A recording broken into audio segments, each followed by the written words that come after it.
एक बड़े से जंगल में अवनी नाम की चिड़िया अपनी माँ सविता चिड़िया के साथ रहती थी। सविता चिड़िया का पति काफी दिन पहले गुजर गया था और उसके बाद से सविता चिड़िया अपना और अपनी बेटी के जीवन यापन के लिए चूड़ी बेचकर पूरा करती थी। एक दिन अवनी अपनी माँ के पास बैठी थी और वो अपनी माँ से पूछती है, तुम ये जो चूड़ी बेचने के लिए चूड़ी लाती हो, इसे कहाँ से खरीद कर लाती हो और कैसे बेचती हो? मुझे तो कुछ भी नहीं पता, मुझे भी बताओ ना। क्यों, तुम क्या करोगी ये सब जानकर? अरे माँ, तुम अकेले इतनी मेहनत करती हो और धूप में चूड़ियाँ बेचने इधर से उधर भटकती रहती हो। अगर तुम मुझे भी सब बता दोगी तो मैं तुम्हारी मदद कर सकूंगी और मैं भी चूड़ियाँ बेचकर तुम्हारी मदद करना चाहती हूँ। नहीं, अभी तो अपनी पढ़ाई करो। तुम्हें अभी चूड़ियाँ खरीदने और बेचने पर ध्यान देने की कोई जरूरत नहीं है। लेकिन माँ, अगर मैं भी तुम्हारे साथ चूड़ियाँ बेचना शुरू करूँगी तो हमें ज्यादा पैसे मिलेंगे ना? नहीं, मैंने कह दिया ना, तुम अभी चूड़ियाँ बेचने के बारे में नहीं सोचोगी। अच्छा ठीक है माँ, अगर मैं चूड़ियाँ बेचने नहीं जा सकती तो कम से कम तुम मुझे अपने साथ तो ले जा सकती हो। अच्छा ठीक है, अगर तुम्हें मेरे साथ चूड़ियाँ देखने चलना है तो तुम जिस दिन तुम्हारी छुट्टी हो उस दिन तुम मेरे साथ चलना। अवनी चिड़िया अपनी माँ की बात सुनकर बहुत ज्यादा खुश हो जाती है और खुशी खुशी अपनी माँ को गले लगाकर बाहर खेलने चली जाती है। अवनी चिड़िया को इतना खुश देखकर अवनी चिड़िया की सहेली रानी कबूतरी अवनी चिड़िया के पास आती है। क्या बात है अवनी, तू इतनी खुश लग रही है? क्या हुआ, तेरी लॉटरी लगी है क्या? लॉटरी तो नहीं लगी, मगर ऐसा ही समझ ले। तुझे पता है, अब छुट्टी वाले दिन मैं अपनी मम्मी के साथ चूड़ियाँ बेचने जाऊंगी और तुझे तो पता ही है ना कि मुझे चूड़ियाँ पहनना और दूसरों को पहनते देखना कितना अच्छा लगता है। अरे वाह, तब तो बड़ी अच्छी बात है। वैसे सीख ले, आखिर तुझे भी तो आगे चलकर चूड़ियाँ ही बेचनी है ना। हाँ, तभी तो मैं अपनी मम्मी के साथ जाऊंगी और देखूंगी कि मेरी मम्मी किस तरह से जंगल की सारी चिड़िया और बाकी पक्षियों को चूड़ियाँ कैसे बेचती है। मैं भी उन्हें देखूंगी और सीख जाऊंगी, फिर मैं भी अपनी मम्मी की तरह ही चूड़ियाँ बेचने का बिजनेस करूंगी। अवनी चिड़िया अपनी सहेली रानी कबूतरी के साथ कुछ देर बातें करती है और फिर खेलकर वापस अपने घर आ जाती है। 2-3 दिन बीत जाने के बाद जब अवनी चिड़िया की स्कूल की छुट्टी रहती है तो अवनी चिड़िया अपनी माँ सविता चिड़िया के साथ चूड़ी बेचने जाती है।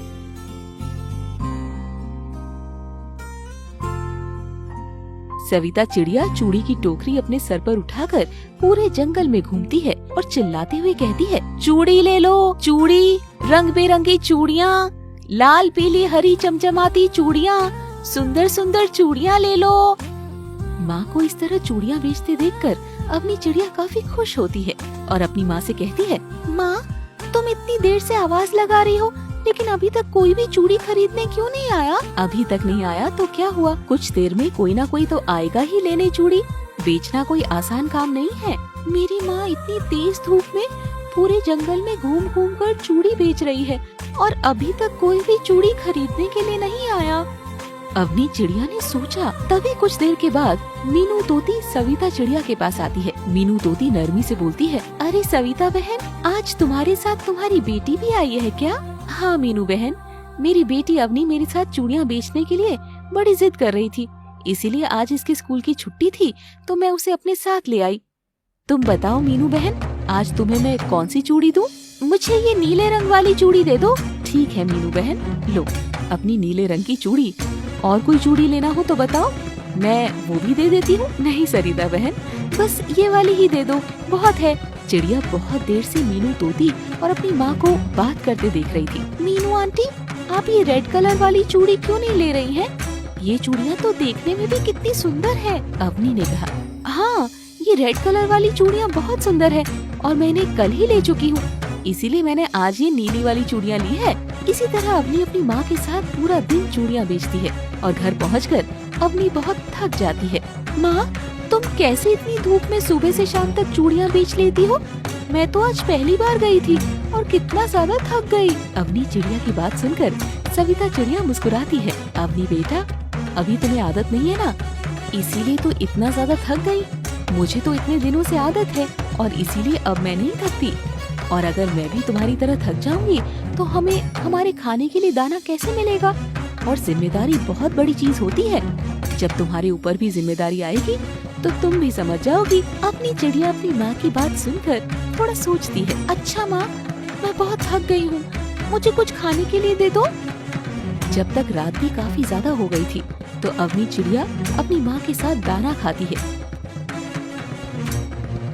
और सो जाती है। इसी तरह कुछ दिन बीत जाते हैं और एक दिन सविता चिड़िया को रात में बहुत तेज बुखार आता है और बुखार की वजह से सविता चिड़िया कांपती रहती है और उसे कोई दवा नहीं मिली थी, इसीलिए सविता चिड़िया की मौत हो जाती है। सुबह उठकर जब अवनी चिड़िया अपनी माँ को उठाती है तो सविता चिड़िया नहीं उठती। अवनी रोते रोते अपनी सहेली रानी कबूतरी के पास जाती है और रानी कबूतरी की माँ मीना कबूतरी सविता चिड़िया के पास मीना कबूतरी उदासी से कहती है, अरे सविता चिड़िया तो मर गई, इससे तो बहुत बुखार था और शायद बुखार में इसे कोई दवा नहीं मिली, इसीलिए। अवनी चिड़िया जैसे ही मीना कबूतरी की बात सुनती है जोर जोर से रोने लगती है। ये क्या कह रही हैं आप मीना आंटी? ऐसा नहीं हो सकता, मेरी माँ मुझे छोड़कर नहीं जा सकती। अवनी चिड़िया अपनी माँ के मरने के बाद बहुत रोती है और इसी तरह काफी दिन गुजर जाते हैं और एक दिन मीना कबूतरी अवनी चिड़िया के पास आकर बैठती है। अवनी चिड़िया, तुम कब तक ऐसे ही अपनी माँ के गम में घर में बैठी रहोगी? तुम्हें अब अपना पेट पालने के लिए कुछ ना कुछ तो करना ही होगा। तुम्हारी माँ चूड़ियाँ बेचती थी और उसी से तुम्हारा घर चलता था और तुम भी अब अपने घर की जिम्मेदारी अपने सर ले लो और जाओ, तुम भी अपनी माँ की तरह चूड़ियाँ बेचो। मीना आंटी, मुझे मेरी माँ की बहुत याद आ रही है, मैं कैसे उनकी तरह चूड़ियाँ बेच पाऊंगी? मेरी माँ तो बहुत मेहनत करती थी, मैं तो अपनी माँ की जैसी बिल्कुल भी नहीं हूँ। पता नहीं मैं कैसे ही चूड़ियाँ बेच पाऊंगी। तुम बहुत समझदार हो, तुम तो अपनी माँ को बहुत अच्छी तरह से जानती थी ना। हमने तो देखा भी है कि तुम्हारी माँ कितनी मेहनत करके चूड़ियाँ बेचती थी। जाओ, अब तुम भी उनकी तरह ही चूड़ियाँ बेचो और अपना पेट पालने के लिए पैसा कमाओ। शायद आप ठीक कह रही हैं मीना आंटी, मैं भी मेहनत करूंगी और अपनी माँ की तरह ही चूड़ियाँ बेचूंगी। अगले दिन अपनी चिड़िया मीना कबूतरी की बात मानकर अपनी माँ की तरह ही चूड़ियों की टोकरी अपने सर पर रखती है और उसे ले जाकर जंगल में बेचने के लिए निकल जाती है।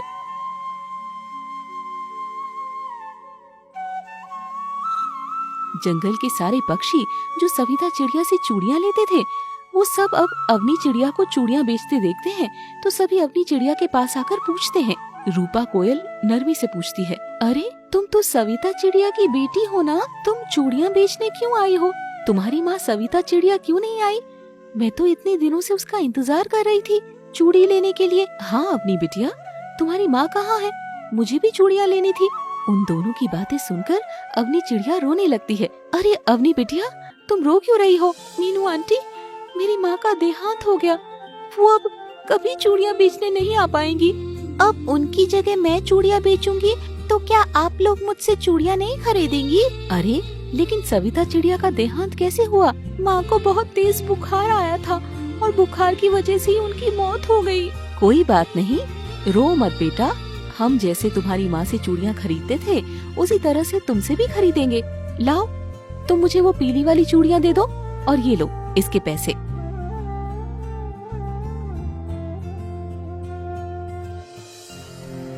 हाँ, मुझे भी वो लाल वाली चूड़ियाँ दे दो और ये लो उसके पैसे। अपनी चिड़िया इसी तरह से जंगल में घूम घूम कर चूड़ियाँ बेचने लगती है। एक घने जंगल में गुनगुन नाम की चिड़िया रहती थी। वह बहुत ही गोल मटोल और सुंदर थी। उसी जंगल में एक किट्टू नाम की बिल्ली रहती थी। वह बहुत ही लालची और खूंखार थी।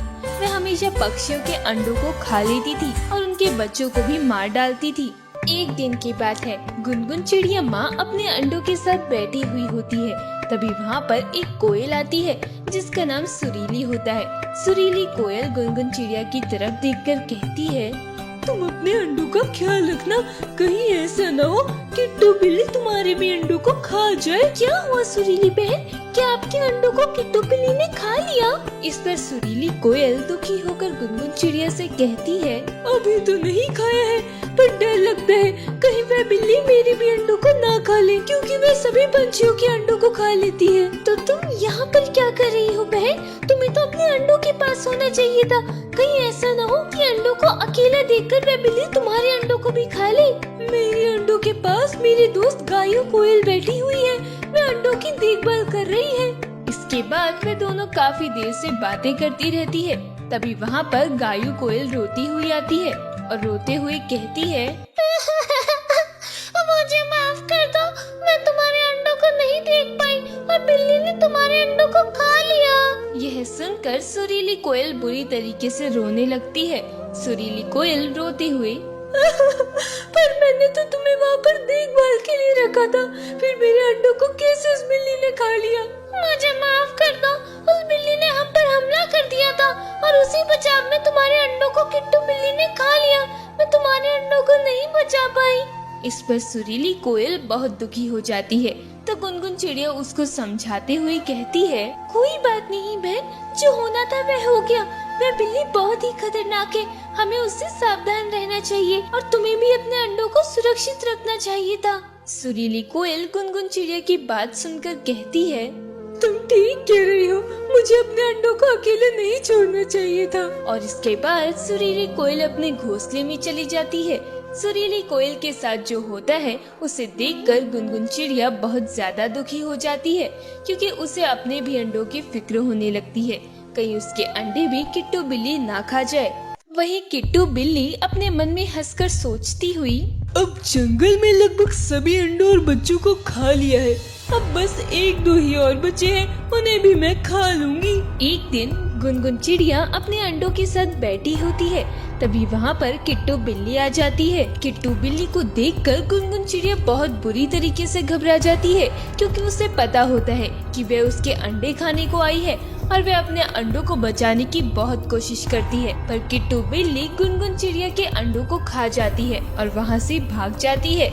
किट्टू बिल्ली के जाने के बाद गुनगुन चिड़िया बहुत ज्यादा रोती है, क्योंकि वह अपने अंडे नहीं बचा सकी। गुनगुन चिड़िया रोते हुए कहती है, मैं कैसी माँ हूँ जो अपने अंडों को नहीं बचा पाई। मैं उस किट्टू बिल्ली को सबक सिखाऊंगी।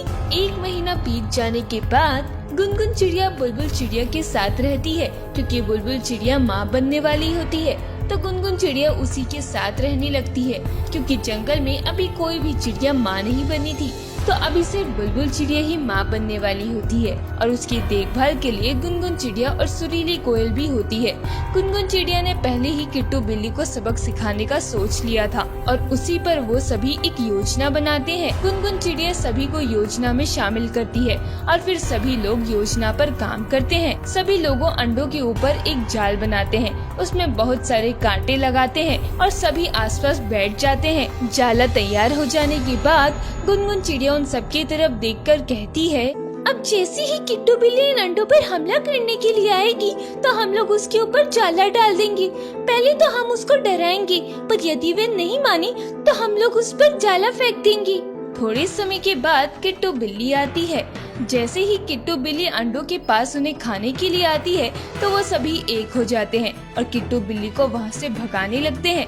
पर किट्टू बिल्ली उन सभी पंछियों से डरती नहीं है और अंडों के ऊपर जैसे ही वह झपट्टा मारती है वैसे ही गुनगुन चिड़िया जाला किट्टू बिल्ली के ऊपर गिरा देती है और उसमें लगे कांटे किट्टू बिल्ली को लग जाते हैं, जिससे वह घायल होकर जोर जोर से चिल्लाने लगती है, बचाओ, मुझे बचाओ, बहुत दर्द हो रहा है, आहा। इस पर गुनगुन चिड़िया किट्टू बिल्ली की तरफ देखकर गुस्से से कहती है, तुम्हारे साथ यही होना चाहिए, तुमने हम सभी लोगों के अंडों को खाया है, इसलिए तुम्हें भी तो पता लगे कि दर्द क्या होता है। किट्टू बिल्ली काफी देर तक जाले में फंसी रहती है। काफी देर तक जाले में फंसे रहने के बाद किट्टू बिल्ली बहुत ज्यादा घायल हो जाती है और उसे बहुत ज्यादा दर्द भी होता है। वह फिर जोर जोर से चिल्लाती है, मुझे जाले से बाहर निकालो, अब मैं ऐसा कभी भी नहीं करूँगी। इस पर सुरीली कोयल किट्टू बिल्ली से गुस्से से कहती है, यदि तुमने आगे से ऐसा कुछ भी किया तो हम लोग तुम्हें फिर से सबक सिखाएंगे। और ये कहकर गायू कोयल जाल को उठा देती है और किट्टू बिल्ली वहाँ से भाग जाती है। किट्टू बिल्ली बुरी तरीके से डर गई थी। सभी पंछी गुनगुन चिड़िया का धन्यवाद करते हुए कहते हैं, तुमने किट्टू बिल्ली को सबक सिखाया, इसलिए तुम्हारा धन्यवाद, क्योंकि यदि आज किट्टू बिल्ली को सबक सिखाया नहीं जाता तो वो कभी भी नहीं सुधरती। इसके बाद बुलबुल चिड़िया गुनगुन चिड़िया से मुस्कुराते हुए कहती है, तुम्हारा बहुत बहुत धन्यवाद जो तुमने मेरे अंडों की रक्षा की। इस पर गुनगुन चिड़िया बुलबुल चिड़िया की तरफ देखकर कहती है, इसमें धन्यवाद की क्या बात है। हम सभी लोगों ने अपने अपने अंडे और अपने बच्चों को खोया है और हम नहीं चाहते हैं कि किसी और माँ का बच्चा बिछड़े, इसलिए हम लोगों ने यही किया। हाँ गुनगुन चिड़िया, एकदम ठीक कह रही हो। मैंने भी अपने अंडों को खोया तो मुझे पता है कि जब कोई अपना अंडा खोता है तो उसे कितना दर्द होता है। इसके बाद वे सभी पक्षी चले जाते हैं, पर गुनगुन चिड़िया अभी भी बुलबुल चिड़िया के साथ ही रहती है। धीरे धीरे बुलबुल चिड़िया के अंडे में से बच्चे निकल आते हैं और वे बच्चे गुनगुन चिड़िया को मौसी कहकर बुलाते हैं। हमें इस कहानी से यह सीख मिलती है कि हमें हमेशा दूसरों की मदद करनी चाहिए।